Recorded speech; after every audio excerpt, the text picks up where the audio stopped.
Hi, everyone, and welcome back to Brian's Horror Corner, and welcome to this horror movie review as part of my 31 Horror Movies in May series.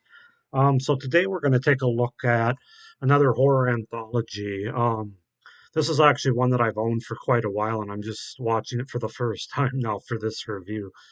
Don't ask me why, but that is Tales from the Hood, which I have here, the collector's edition from Screen Factory here. Very nice edition with lots of special features with documentaries and interviews and all the normal stuff, theatrical trailers, TV spots, featurettes.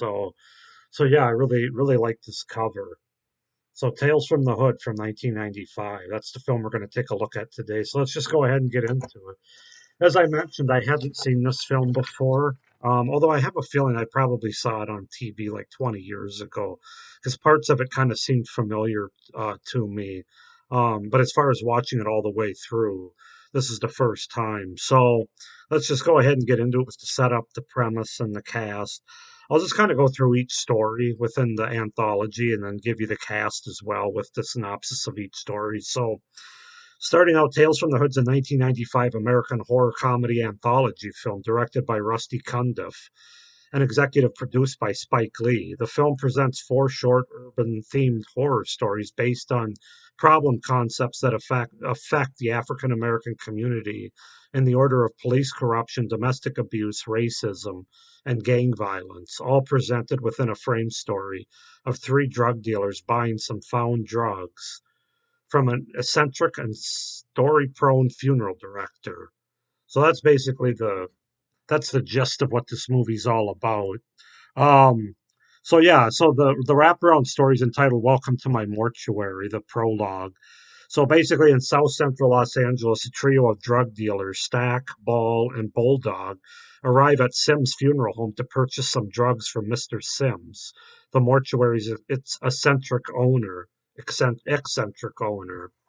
So yeah, that's kind of what kicks it off. And the cast wise, we have Clarence Williams the third as Mr. Sims, Joe Torre as Stack, Samuel Monroe Jr. as Bulldog, and DeAndre Bonds as Ball.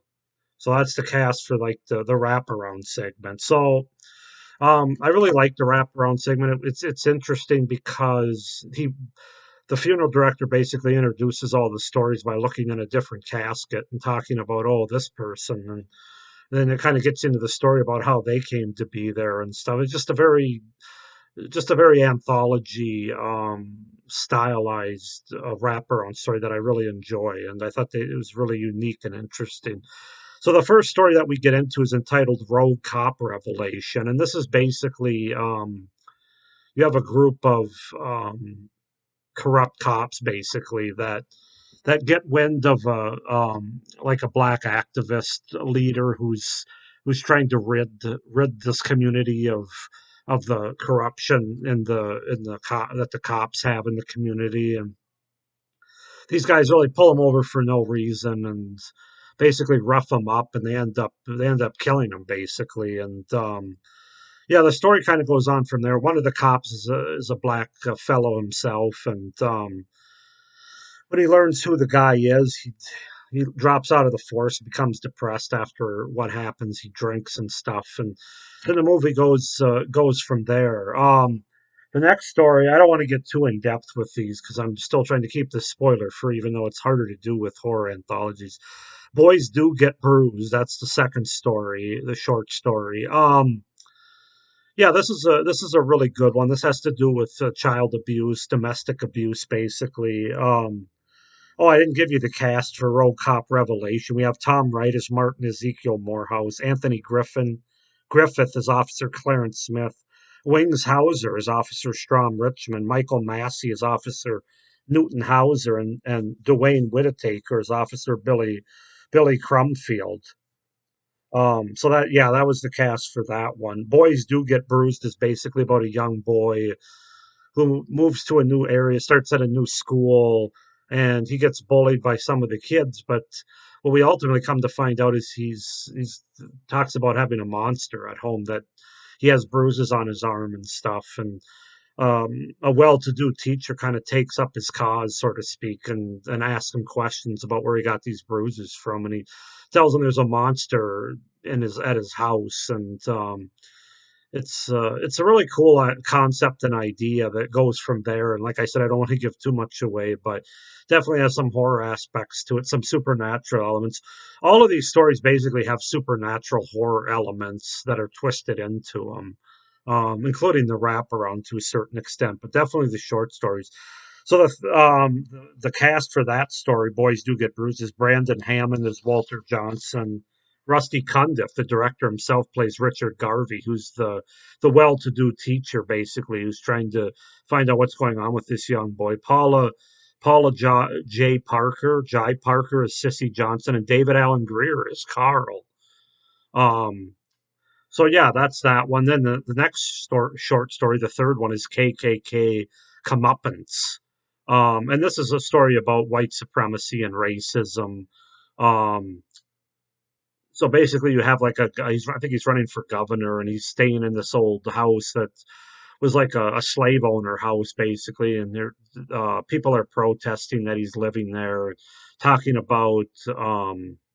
He's also has a kind of a racist past himself, but talking about it's a house that nobody should live in. It's a slave owner house, and the one gentleman mentions that there's evil spirits that are within the house, and basically to get out. And yeah, it kind of goes from there. It's got a really interesting stop motion effects that take place, some really creepy sequences. This one stars Corbin Burnson as Duke Metger, Roger Gouverneur Smith as Rhodes Willis, Art Evans as Eli, and Christina Cundiff as Mrs.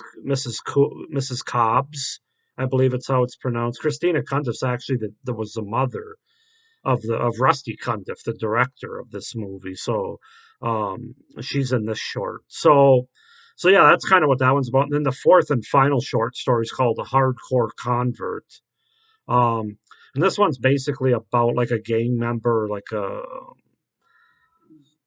yeah, it's kind of like gang violence basically. And this guy's basically killed a lot of people, and he shoots somebody at the beginning of the short story, and then there's retribution. He gets shot at and almost killed, but not quite. The cops show up in time, and but he's arrested and spends like 3 or 4 years in prison before a doctor approaches him, Dr. Cushing, and does this sort of experimental therapy kind of thing with him about the wrongs that he's done, and tries to get him to change his ways. And yeah, this is definitely the darkest of the four short stories. It's not, it's overall the anthology is sort of a fun, upbeat anthology, but this one's definitely more serious and more dark. This one stars Lamont Bentley as Jerome Crazy K. Johns, Rosalind Cash as Dr. Cushing, Ricky Harris as Little Deke, and Rick Dean as the racist inmate. So yeah, that's sort of the setup and the premise with the stories. Oh, and then and of course I didn't write it down, but then you have the epilogue for Welcome to My Mortuary. No, I did write it down, which is basically the ending of the whole movie and the framing story that we go back to. And basically, you find out a couple of twists at this part of the movie, as we often do in good horror anthology movies. There's some twists in regarding the three guys that are there looking for drugs. And then there's a big twist in regards to the funeral director here. So that's about as much as I want to say. But it's just really fun is the overall movie. So let's just get into my thoughts and review about the movie, starting with just my general feelings. I really enjoyed this. I mean, it's a movie that actually didn't do that well at the theater when it came out in 1995. I'm not really sure why. It was just as a time that people just didn't want to. I think initially I kind of thought it was a spoof, kind of like Scary Movie. If you've seen that series of movies, it kind of spoof on other horror movies, and I'm not really into like spoof movies that much. not with this cover so much, but there's a cover. The original cover has like a skull with a cigar or smoke coming out of it, and it just kind of smells of a spoof kind of movie, but it actually isn't at all. And I could say it's one of the better horror anthologies that I've seen. And if you know me and know my channel, you know that I'm a big horror anthology fan, and this is definitely top 10 for me, just off of one watch. It's just such a tight anthology movie, from all the stories to the wraparound story to the tone. It all just kind of worked for me. So yeah, let's just get into it with the pros. As I said, really well told stories all the way through with the four shorts and the wraparound story. I thought it all flowed together really well. It didn't feel like any of these stories were just dropped in on their own. Um, I guess Hardcore Convert, as I said when I was talking about, is the one that, if you wanted to say what's one of these things were not like the others, it would probably be that one, just because it has more of a serious tone, more of a dark take on things. But even with that, it still belongs in the movie. Some anthologies, you can tell there were different directors and different segments that you just plunked into this story, basically into this movie. But that's not the case here. These all flow together really well, from the wraparounds to the shorts, and I really enjoyed them. It's really one of my favorite wraparounds in any anthology. I love the twists at the ends. I love the setups at the beginning. There's just something about a funeral parlor, and that sort of concept. Obviously, the Mortuary Collection came out years later, just a few years ago, and that's one of my favorite anthologies of recent history. And that's another sort of funeral home kind of narrative, wraparound narrative, a lot different than this one, but it has that in common. But yeah, I just really enjoyed everything about it. I enjoyed the fact that they were going around looking in different caskets, the way to start stories. I thought that was really clever and unique. Just a very fun wraparound. And then good performances really throughout this movie, especially by certain standouts. Definitely Clarence Williams III, who plays the funeral director. He just chews up every scene, every line of dialogue that he has. I mean, it's just really good stuff. He's my favorite performer in this movie. David Allen Greer is really good in this, in his segment. A very different role for him, and I thought he just really did a great job with it. And then Corbin Burnson, who plays the racist and the KKK comeuppance, I thought he did a really good job. And yeah, but really overall, the cast, there wasn't anybody that I thought was bad or terrible or anything. Just a really solid cast across the board that really helped make this anthology legitimate much better. So it's also a very well directed movie by Rusty Cundiff, especially as an anthology. The biggest takeaway from this movie, the best thing I can say about it, is he just, as part of the directing, he just does a brilliant job of combining the social commentary with the humor and the horror. It all just sort of fits and flows really well in this movie. I'm not quite sure how he did it, but like, obviously the four short stories all have a point to them. They all have some social commentary involved, but you're not beat over the head with it. And they combine some supernatural horror with that, the repercussions of the social commentary of the point they're trying to make, as well as some humor that's intertwined. Most of the humor is probably in the wraparound story, but there's a little bit in the first few stories as well. That combination is just very well done by the director and the producers of this movie. My favorite segment would probably have to be the KKK comeuppance segment, because it's probably the creepiest. It's got some really cool stop motion having to do with some dolls and a big painted wall, which I thought was really cool, very effective. And then, like I said, Corbin Burnsen's performance as well.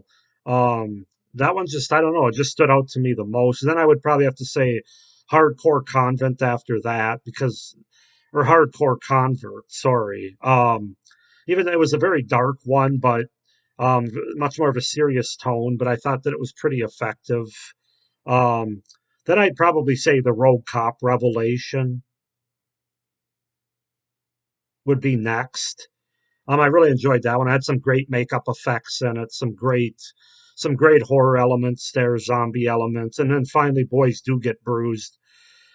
But I love all these segments. Even my least favorite, Boys Don't Get Bruised, is still a really effective segment. Very interesting supernatural element that intertwines with the domestic abuse and violence aspect. There's a decent amount of blood and gore in this movie, particularly as it relates to like more violent scenes and violence in the movie.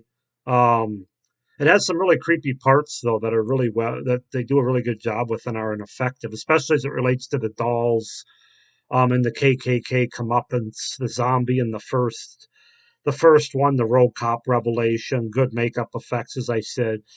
And as I said, I'm going to touch on this again. The social commentary in this movie isn't heavy-handed or preachy. It's just the right amount to make its point.